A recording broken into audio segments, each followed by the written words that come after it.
is Joshua D. Faulkner, and today is Favorite Film Friday, and in honor of the end of 80s month on Movie and Sue's channel, we're going to be covering my top 10 favorite 80s movies of all time that I have watched so far. Make sure to comment down below your favorite 80s movies, and check out my Patreon where you can check out 5 more 80s movies where you can join at any level and get that video. And also be sure to check out Movie and Sue's channel to check out her channel where you can also get other movie and Blu-ray content that I just really enjoy and I think you would enjoy as well. But coming and starting off this list, we got number 10, Indiana Jones and Raiders of the Lost Ark.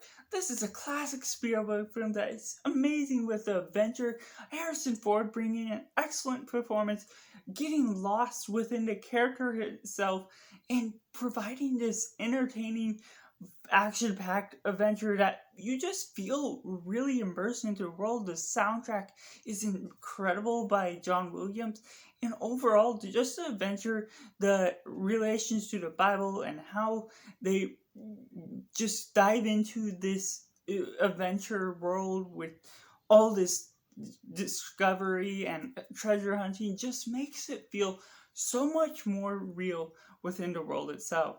Coming in number 9, we have The Shining, an excellent Stanley Kubrick film that's brought to the table from Stephen King's adaptation, and I highly just enjoy this film just with the way they have such attention to detail and the masterful directing for even a low 80s film that just brings so much. And out of Jack Nicholson's performance, especially as Jack Torrance, is absolutely incredible. What they do with these characters, this family just being working in this hotel for the winter, and then Jack Torrance getting cabin fever and ultimately trying to end up murdering his family. That's not so much of a fun film, but it definitely brings out the right horror vibes. Coming in number 8, we have Back to the Future, a classic by Robert Zemeckis that I absolutely love for the time travel aspect, of course, the iconic lines, and just Doc and Marty bringing such a great duo performance in the consequences of the time travel and what you're doing wrong and the paradoxes just brings out for something that I absolutely love and reasons I love time travel movies.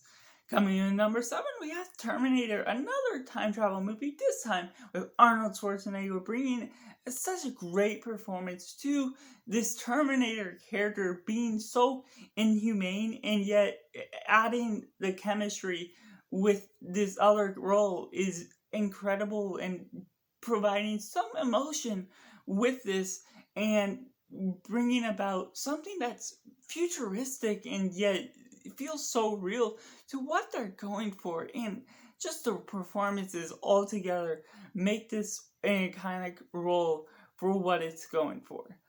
And coming in number 6, we have Rambo Last Blood, or First Blood, that Sylvester Stallone's one of his first debuts that I just highly enjoy for what they're going for. This veteran that is just trying to go somewhere, the cop takes him off, and that's where the action begins, and I highly enjoy just what they do, bringing out what a veteran of the Vietnam War has gone through with trauma and emotion. Just how they bring that all out through Sylvester Stallone's character really works well, and the action provided with this gets creative with just how he crafts different weapons out of the materials he has. Coming in number 5, we have Amadeus.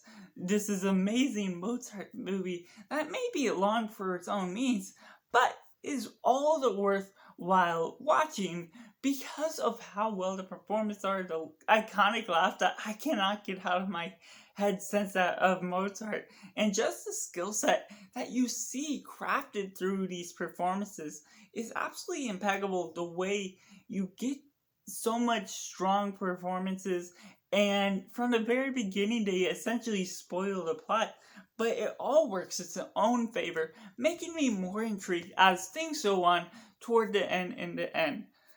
And coming in number 4, we have Dead Poets Society, an impeccable, really great Robin Williams film that brings comedy and drama to the mix. That's really heartwarming and just something that I really attach to just with the way they express literature and poetry and how they got these characters to really fall in love with the poetry and fall in love with the teacher as different things ensue and just a dramatic role and leading all to a strong ending that I did not expect with one particular character. If you know, you know. It overall is really strong, heartwarming, and sad all at the same time once you get to the end, and that's why I absolutely love it.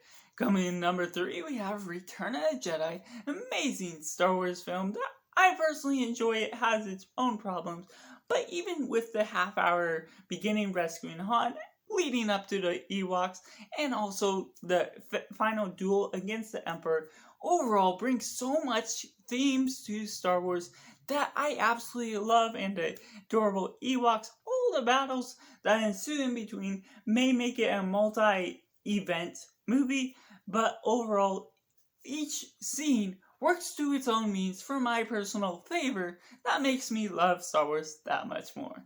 Coming in number 2, we have Die Hard. Now, this is one of Bruce Willis' best performers, John McTiernan, bringing such an excellent film to the table. That's simple and more claustrophobic, being stuck in one building as these robbers are just trying to steal this money. But you got Bruce Willis playing a police cop that's just on vacation and being in that, and has character that's protecting his family, but also needing to be the right person, being that police cop, and figuring out ways to not give himself away too quick, while there's also a great bad guy that just brings so much to the table with simple characters that craft an excellent film. But coming in at number 1, we have Come and See. Now, this is an untraditional foreign film that I just absolutely love because of how brutal it makes war out to be.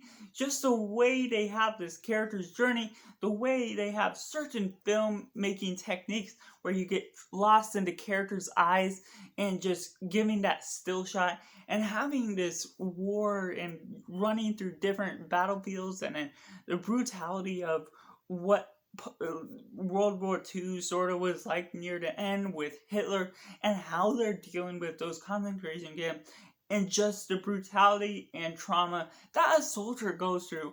I basically felt it all through this whole runtime, and that's what makes it my favorite 80s movie of all time thus far.